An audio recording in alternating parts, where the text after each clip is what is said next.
to hold on to the occupied territories, so that the Palestinians could go on to, speak up in the international community. Look, there's no more terrorism. The security issue is no longer there. So the occupation should end. And I think that was part of Salam Fayyad's strategy. And so that was, I think, was actually a good strategy in a sense. And of course that hasn't happened because the international community hasn't changed its stance. And now there's no more terrorists. The security dimension isn't there anymore. So the whole colonial analysis, I agree with it. But I think it should be pointed out too that there was at least some good intention behind what the I agree. I just want to make sure everyone's clear is that I'm not advocating for this or that or saying what is good or bad and making a judgment on their intentions. I'm just trying to talk about what the kind of debate is happening, what I see unfold. And as a continuation of that, I've just written a piece about a very interesting city, the first planned Palestinian city. It's called Ruwabi. It's about 15 kilometers north of Ramallah. And Ramallah has a housing crisis, right? I mean, obviously because a lot of these major Palestinian cities don't have room to grow. They can't go out because they're encircled by Israeli settlements. And so they have no place to grow out, so they have to go up, which is creating this, and they build buildings quite improperly, and it's creating a housing crisis. And so Fayyad, and he was very instrumental in the creation of Ruwabi, decided that a planned city would be a good idea, right? And so they have engineered, it's a kind of pretty city, but it looks exactly like an Israeli settlement. Really, exactly. I mean, it's a real internalization of the colonization on the West Bank because it looks completely different from how Palestinian cities, are built. Like Palestinian cities use the mountains as defense from the elements, and so they're usually on the kind of nooks inside of the mountains. And Israeli settlements, because of the security concern, go right on top of the mountain, which is an incredibly laborious process to kind of excavate these areas and whatnot. But Ruwabi is square on top of a mountain as well, and it's being funded to the tune of $1 billion by the Qatari government. And the reason I bring this up is because there's a very interesting debate happening now, especially in Ramallah society, because this is quite close to Ramallah, as to whether or not Ruwabi is a good thing. Some Palestinians are arguing, yes, we have a housing crisis and we need to fix this, but if we create something like Ruwabi and it costs $1 billion, we are not going to be able to do this in any sort of independent fashion. We are going to have to rely very heavily on the Israelis to allow us to have sand coming in across borders. They're going to be leveling certain taxes on these building materials. This is going to be a project that will really demonstrate exactly how dependent we are on the Israeli authorities. So that's this kind of argument coming from activists. And so what they propose is to go back into historical Palestinian centers that have been neglected and update them. So there's a city called Bir Zayt, where there's a nice university near Ramallah, and the old city, which is a very pretty, very old city, was just kind of derelict for a very long time, and an organization called Rewalk, which does this kind of thing, went in, raised a lot of money, a lot of German money actually, and rehabilitated this entire old district. And now there's shops and there's restaurants and people are moving in. And so this is an example of how that debate of intentions and how do you live under occupation is playing out inside of Palestinian society in the West Bank.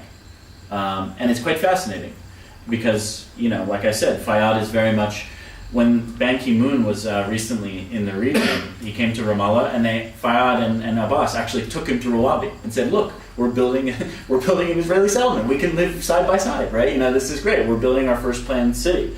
And there was a very harsh reaction to it. And so while his intentions might be good, I think more and more Palestinians are growing a bit concerned as to what they're leading to. Because in the end of the day, this is not a conflict of intentions, right? Intentions mean little, especially when it comes to how Israelis behave. I know plenty of Israelis. Some of my best friends in the world are Israeli, and they have the best intentions. And they want peace, and they want to live in a happy environment, but they still go to the army. They still man checkpoints. They still feel as though they have no other choice. And so the intentions, when it comes up to practice, don't necessarily mean that much. Yeah, but it's not just about intentions, because actually the Israelis, they would exploit the situation even more if there was more resistance. If the PA wasn't doing the dirty work for them, in a sense, the Israelis would be exploiting the situation. The Intifada actually served the Second Intifada served the Israelis, I would argue. That they would have a bigger, outward explanation for being able to invade Palestinian cities. Settlements would have, the international community would say, okay, you can build your settlements, you can continue expanding the settlements. So actually, even though it's not good, it might actually be better than what might be if the PA wasn't doing this. This is a very interesting point, and I think that's why you see Israeli politicians saying we want to manage the conflict, and Netanyahu saying I've been governing over the big quiet. That the situation now is one in which everything hums along, and the mechanisms that maintain the occupation are there. The occupation remains profitable. Israel does not have a serious penalty, although that is changing, vis-a-vis administering this occupation, and the PA is doing a good work. But I do think that your point is very interesting about how Palestinian violence affects the Israeli narrative and position in the world. I mean, I don't necessarily think it's that coincidental that the international community has issued such harsh statements about Israel, and the boycott has gained as much traction as it has, given the fact that it's such a quiet situation vis-a-vis Palestinian terrorism. I mean, there's still, conflicts going on, rockets and things like that. I mean, I was reporting on the Gaza border, and there's like a rocket that landed it flew over our head. It landed 200 meters away. So there's still violence there, but I see what you're saying in terms of the violence assisting that Israeli narrative of peace and security, and it's a quite interesting point to debate. Any questions? Please. Hi. Hi. You've touched on some of these issues already, but I just wanted to ask what your opinion is on the effectiveness of boycott, divestment, and sanctions movement. You said it's not financial. But there might be sort of psychological issues or ideas about perception of Israel changing. Do you think it is an effective movement? Do you think there are ways that it could be more effective? Well, I don't feel comfortable talking about whether or not I think it's effective. I think that if we look at the Israeli reaction to it, that does demonstrate that Israel thinks it's effective.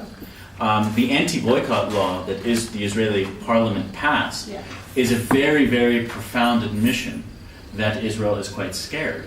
I mean, this is a Western democratic country, albeit without a constitution, but let's not talk about that right now, that passed a law forbidding me from condoning or calling for a boycott. Has been passed? Yes, it's been passed.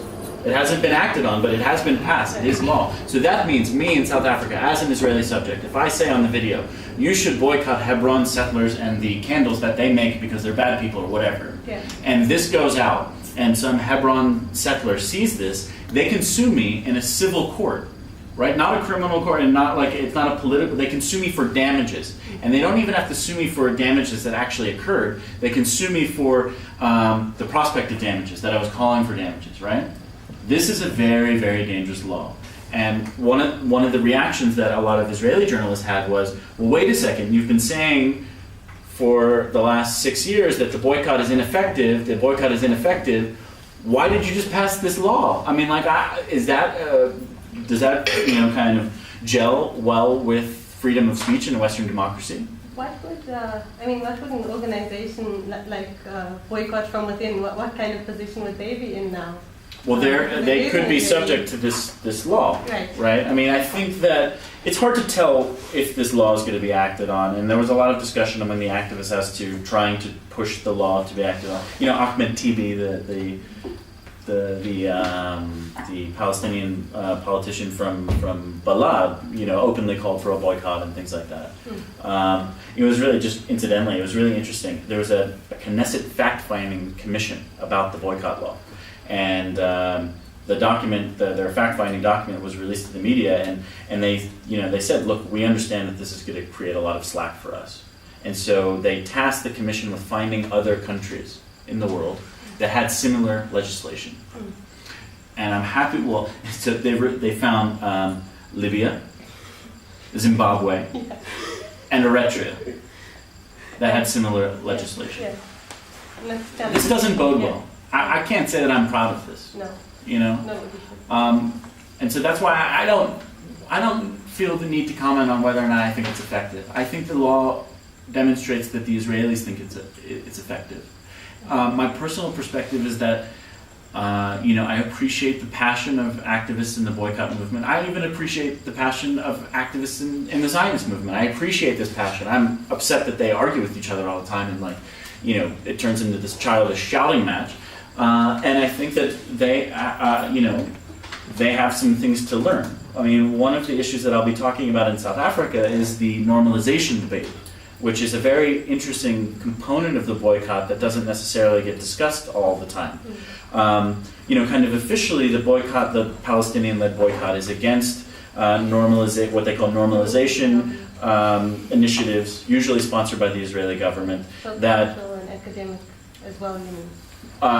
Yes, but it's more geared towards things like, Shimon Peres has this football thing for peace, and there's like Seeds of Peace, that organization that brings Israeli and Palestinian kids together, and they're afraid that it creates false understandings of what's going on, because it creates a space in which everyone's equal, and they argue that this is not an equal space. It's a very interesting theoretical idea to wrap your mind around, and it's actually very difficult. I still don't really understand what normalization is and isn't. But I can tell you that it's played out in very dramatic ways on the ground.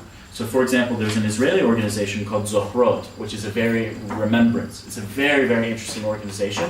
It's the Israeli leftists and some academics, and they document and collect historical evidence of Palestinian villages that existed before 1948.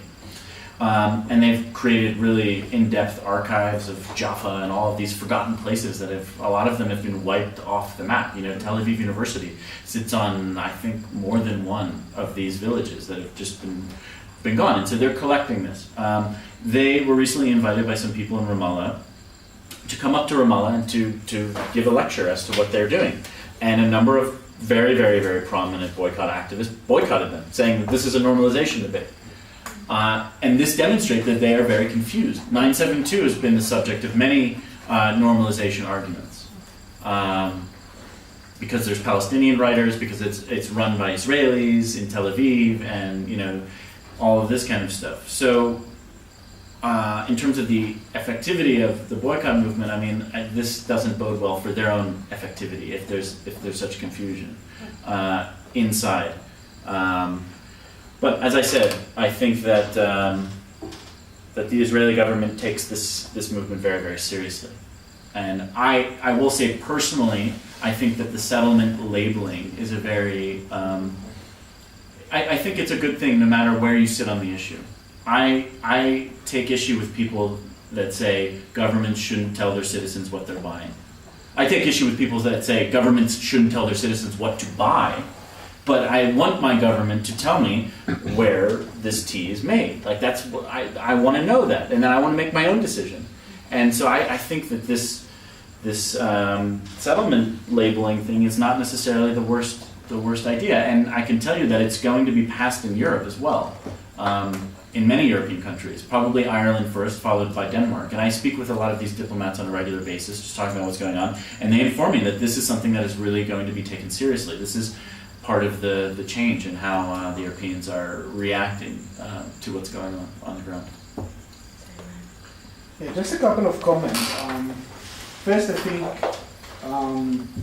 it's a little bit problematic to judge the effectiveness of the tactic from the noise its opponents make. Because there is this syndrome of chicken little that is common in Israel, is common in the South African Jewish community. Whenever there is some kind of statement that someone made in passing, the sky is falling, the sky is falling. I'm not saying it's not real, I'm just saying... I'm talking about the law, though. Yeah. I mean, law is different than noise. If you pass a law that limits my freedom of speech... I'm just saying there is a tendency to hysteria, and it's also a way of sort of mobilizing people around the cause. The more noise you make, the more the danger of the sky is falling, that the sky would fall is imminent, the more you can, get together and consolidate your support. So it's not a direct relationship. There is a relationship, but it's not so direct. But I think when you talk about serious economic step taken by European countries, in particular the EU, definitely that's a very important measure, which is much more important than all the boycott of one talk or another talk, or this academic or that academic. That's serious implications, not just symbolically, but it has economic consequences.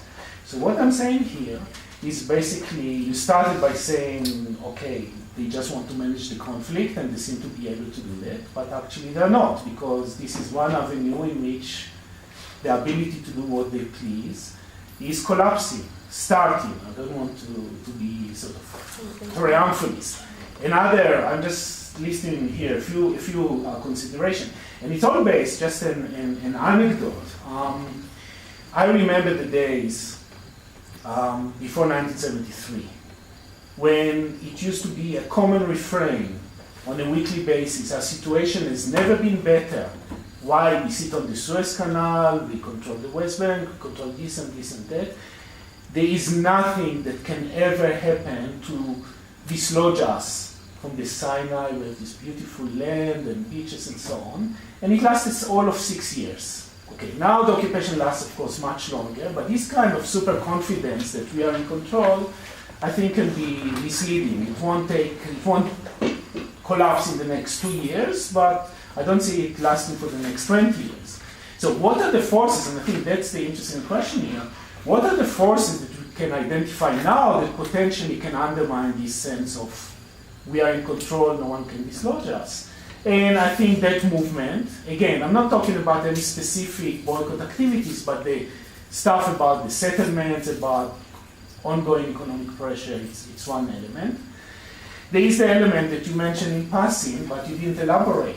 With the changes in the region, we saw it already. I talked about that. But how you said that Israel is isolated from that, no one actually talks about it. Right. People ignore it. But people don't ignore it, because when it happened in the second round of the Gaza war took place, Israel was very careful not to alienate Egypt. We didn't take so much care when Mubarak was in power, because they knew Mubarak hates Hamas almost as much as they do, or maybe even more than they do. But with the Muslim Brotherhood in power, it's not so easy to alienate Egypt, and they need Egypt. They alienated Turkey, but they have second thoughts about it. So it's also a restricting factor. So what I'm saying is basically that you need to take into consideration that this sense of complacency rests on quite shaky foundation. There are things that happen in the region that Israel has zero control over. They cannot influence what happens in Egypt. They definitely cannot influence Iran. Not influence Turkey. And these are serious forces. I'm not saying they're going to go to war against Israel. I don't think it's likely. I don't think it's desirable. But they're growing economic. Turkey is a huge economic power. And Iran, to a lesser extent, Egypt is in economic chaos, but politically it's important. These are long-term changes that undermine the position of Israel in the region. Israel's position in Europe has been undermined diplomatically.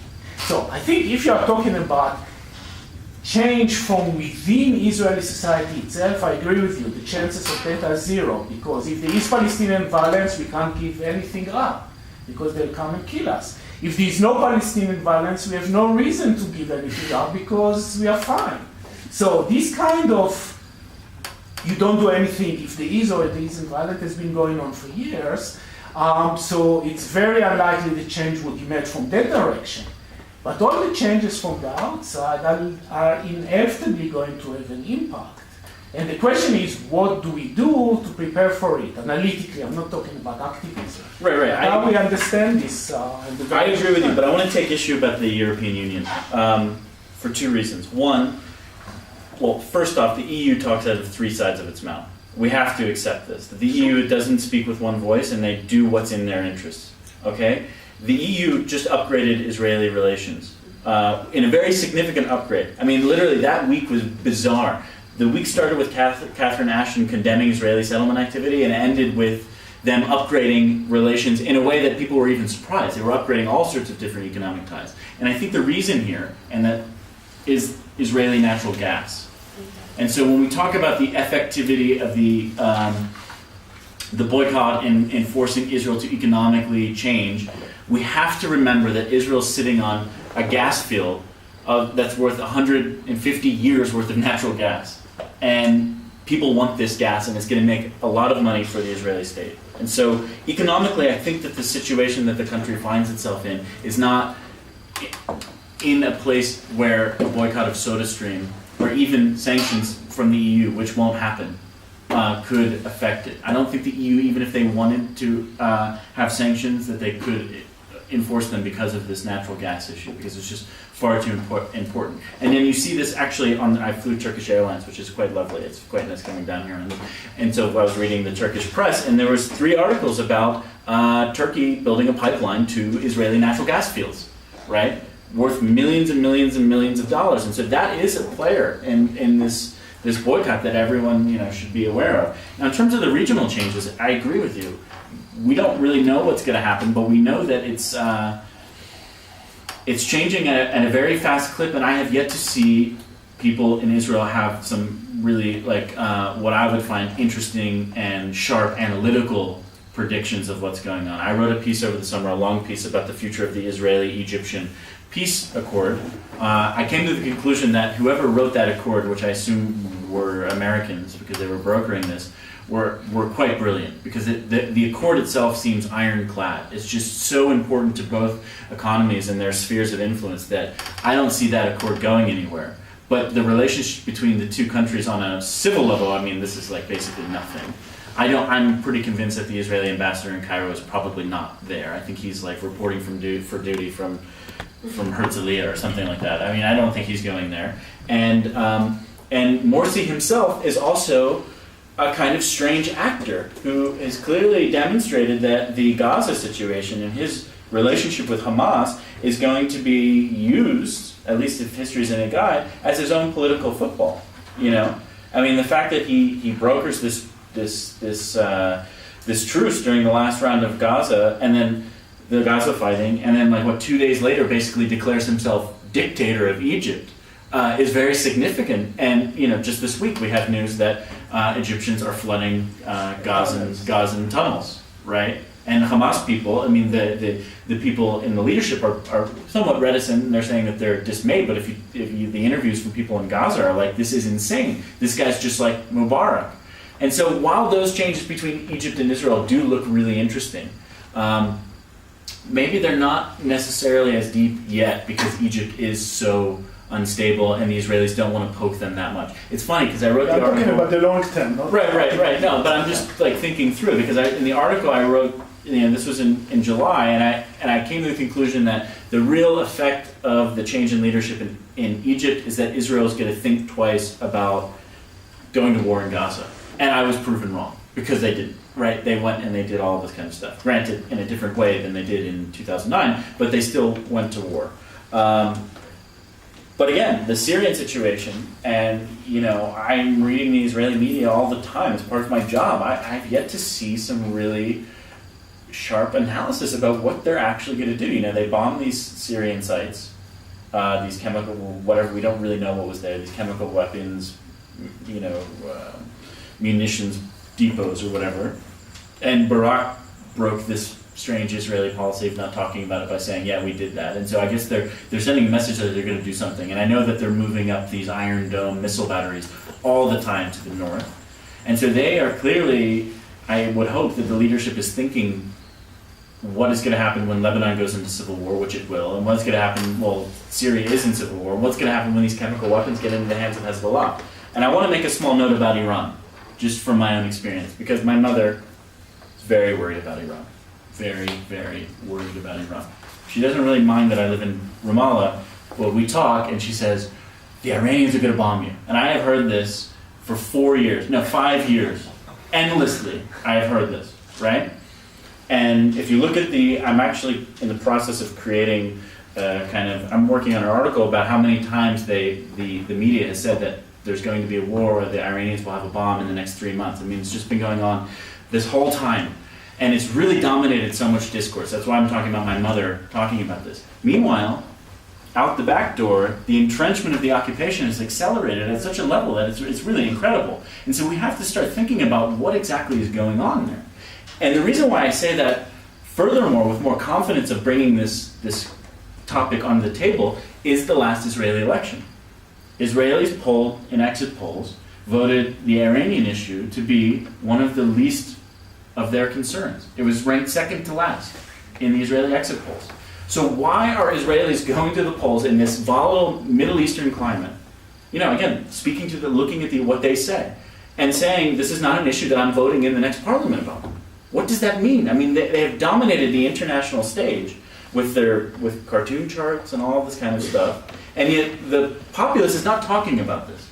And I think it goes both ways with the Iranians, because they've benefited from speaking in these really ridiculous ways when they have their own social problems.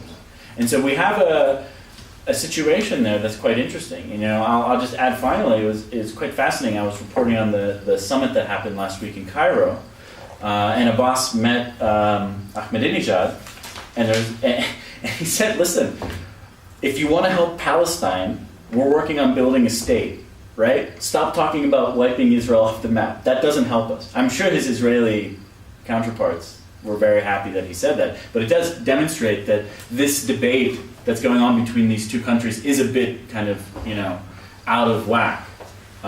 Sorry to open up more like questions than actual firm answers, but this is the kind of nature of the discussion.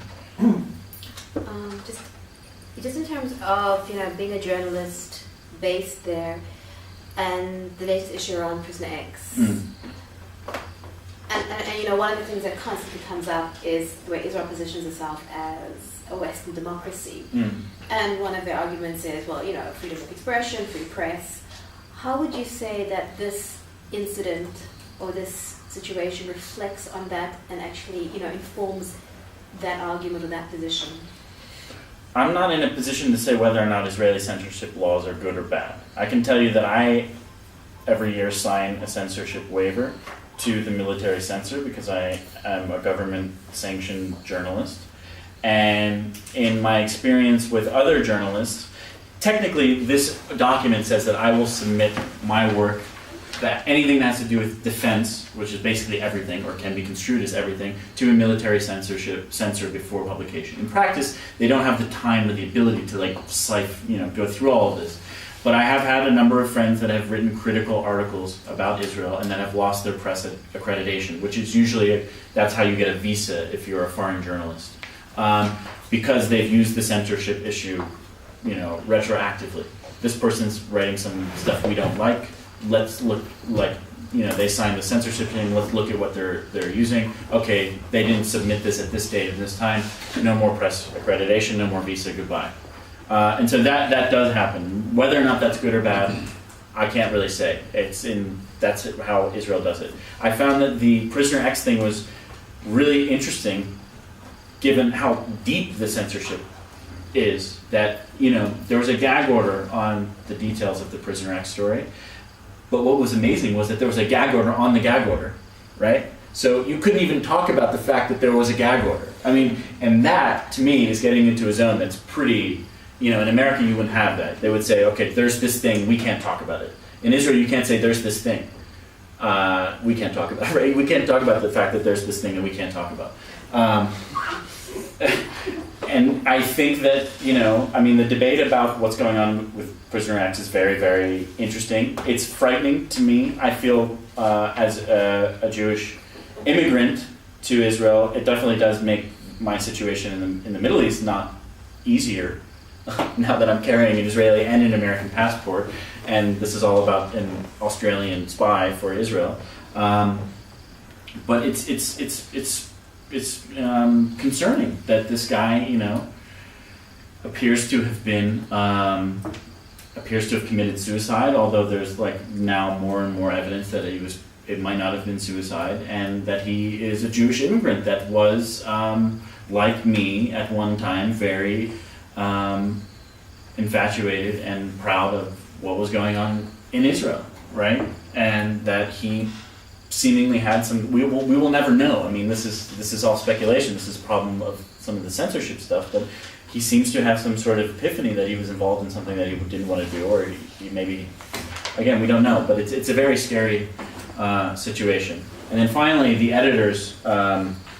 I believe they call it the Editors Conference. It's also a kind of a thing that made me feel uncomfortable, that, the prime minister has the ability to basically convene the people that run the media and say, don't talk about this, because that goes at odds with how media should really run. And every country has problems like that, but because this is in such sharp focus, and the media really went along with it, is disturbing. And it almost gets back to some of your questions about can Israel end the occupation. I mean, if we have such a media climate in which we can't even get that information, then we have a problem. And this is not isolated, or it doesn't just concern the Israeli media. I'll give you a preview of a piece that is very explosive, and that concerns the Associated Press and Reuters bureaus in Jerusalem. Through a strange coincidence, I met one of the editors at the Associated Press outside of the journalism thing. He was a friend of a friend, and we just got talking, and he didn't realize I was a journalist, and I didn't really realize it, and he was saying what he was doing. And he mentioned that he's an Israeli reservist, that he's in the Israeli military. And so I asked what unit he was in. He said he was in the spokesman's unit.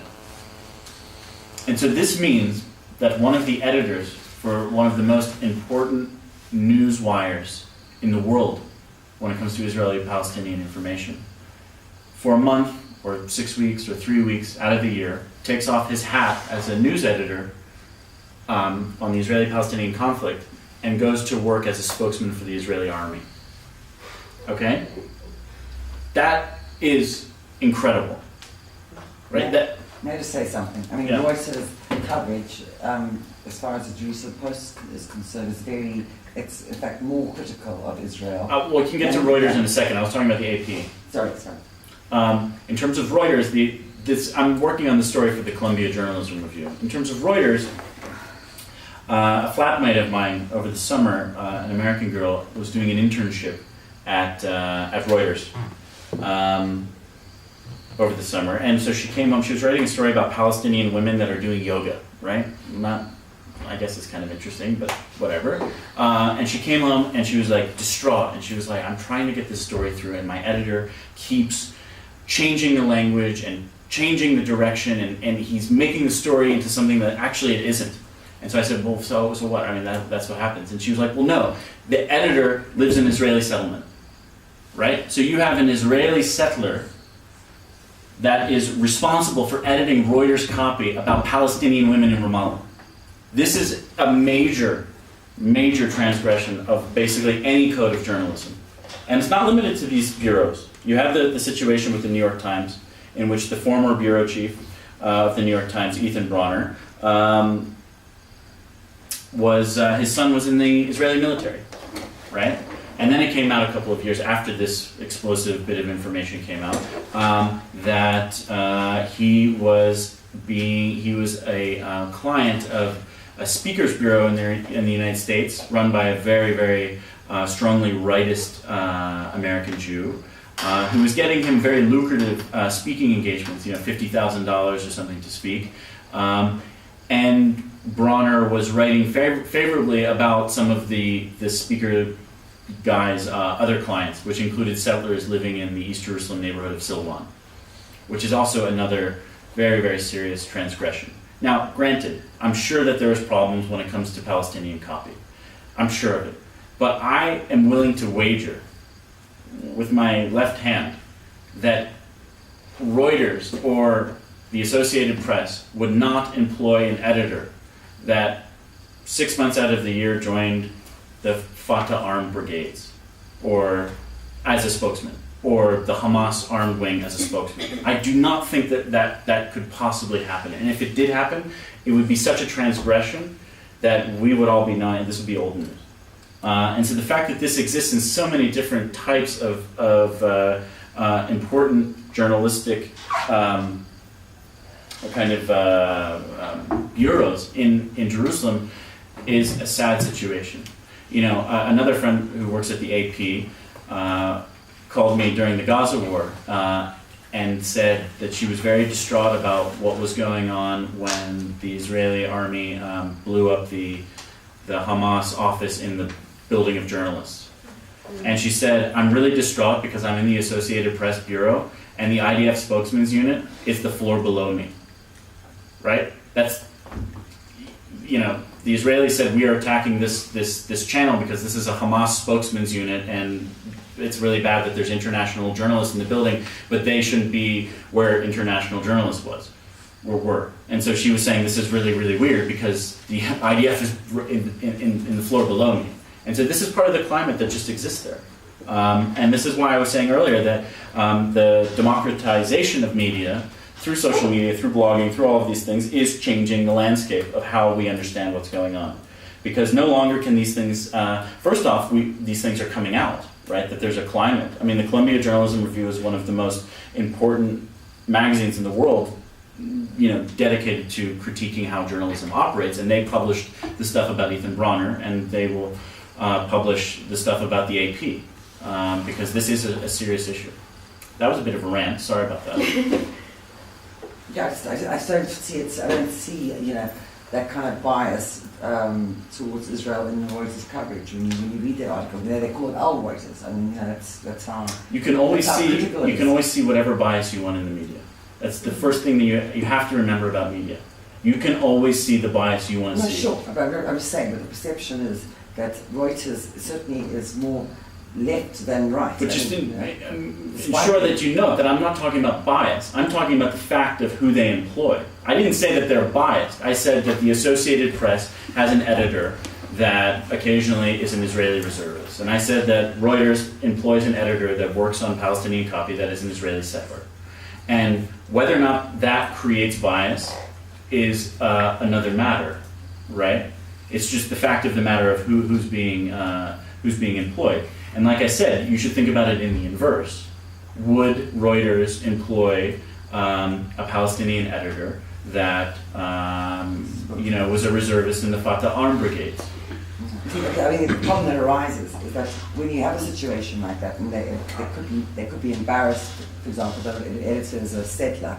They go to extremes to try to distance themselves from any kind of Israeli position or pro-Israeli position. You know, which the reason why I said the settler thing is because I think Israeli settlers should work at Reuters. I have no problem with Israel. I mean, me personally, as a journalist, they should work at Reuters. But I don't think that Israeli settlers should be writing about Palestinian issues. If Reuters says, you know what, there's this Israeli settler, he's an incredible analyst of what's going on in Israel. He's going to edit our Israeli political coverage. That is well and good. But I don't see, just like I don't see how a Palestinian should a Palestinian that just so happens to be, I mean, it depends how you classify settlers. But settlers are people that are very active in some sort of capacity in one area of politics in Israeli society. So if you take the equivalent in the Palestinian society, someone that is very active in a very anti-Israeli position, should they be employed by Reuters to edit copy about Israeli politics? I don't think so.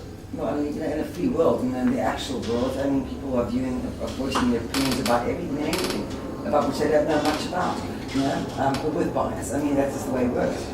Maybe, but this is the most important, one of the most important news agencies in the world when it comes to this conflict. Wire coverage is the basis of the international news that's going on. You know, I have another, for sake of example, there's another writer that works for Reuters, or works for the Associated Press, and she is from Lebanon. And she got her start in media, like right before she became an Associated Press writer, working for the Electronic Intifada, which is an explicitly Palestinian website. I think there's also, I mean, you have to judge her coverage, and I think you've seen, looking at her coverage, I do see a bit of bias there. And so I think that also goes to show. But she's working as a staff writer. That's in a different position of authority in a newspaper than an editor. But we don't have to beat the point. It's just, you have to always ask the inverse in this conflict. When you're looking at these situations, whether it is regarding Palestinian politics, what do you think about what if the Israelis were doing that? And what if it's the Israelis, what do you think if the Palestinians were doing that? It's only natural to look at it that way. Otherwise, you're creating a conflict that has no balance. I mean, in terms of your own intellectual and analytical understanding of it. Okay, just in terms of time, if there's one more question, we can take that. Otherwise, are there any other questions that? Okay, sure. The Oslo Accords, is it possible to recall or? or not? To recall? Because I think I read somewhere that Palestinians might ask that, I don't know, is it possible or is it indefinite standing? I don't know. That's a very good question. I don't have that technical answer. I mean, I would imagine that they can be recalled. You know, recently there was a very big debate about the Paris Protocols, which are part of the Oslo Accords in terms of dictating the economic relationship between occupied Palestinians and Israel. And so a lot of Palestinians were up in arms about this, saying that the Paris Protocol should be thrown out and that this creates a situation of dependency and whatnot. And I can tell you that in my own experience living in Ramallah, I have Israeli products to buy. That's it. You know, to find fresh Palestinian milk, for example, is very, very difficult. That's because most of the dairy farms in Palestine are in Hebron, and they have trouble getting the milk to Ramallah, and so they rely on Israeli milk. And so you go into the Israeli supermarket, and if we want to talk about status quo and the internalization, I mean, granted, it's a forced internalization of the occupation. You go into a Palestinian supermarket, and it's all Israeli goods. And, you know, I don't really care, but if I was a Palestinian living under a military occupation, I'm not so sure I want to eat the yogurt produced by my occupier. But they don't have that choice. They don't control their borders because we live in a one-state de facto situation in which they have no control of their airspace, no control of their borders. My internet often cuts out because the Israelis control the internet. And so sometimes it's turned off. They did that in Gaza recently. I think it was an accident. They actually hit an internet cable that was going from Israel into Palestine. They can't create a 3G network if they want. This is occupation. I mean, everything I'm saying here is a factual statement. It has nothing to do with your politics. This is just the way it works. Palestinians don't control their borders. And that has nothing to do with your question, so I don't know the answer to your question. I'm sorry about that. Can I ask you a question? Okay, this is going to be the last question then. Okay. How do Palestinians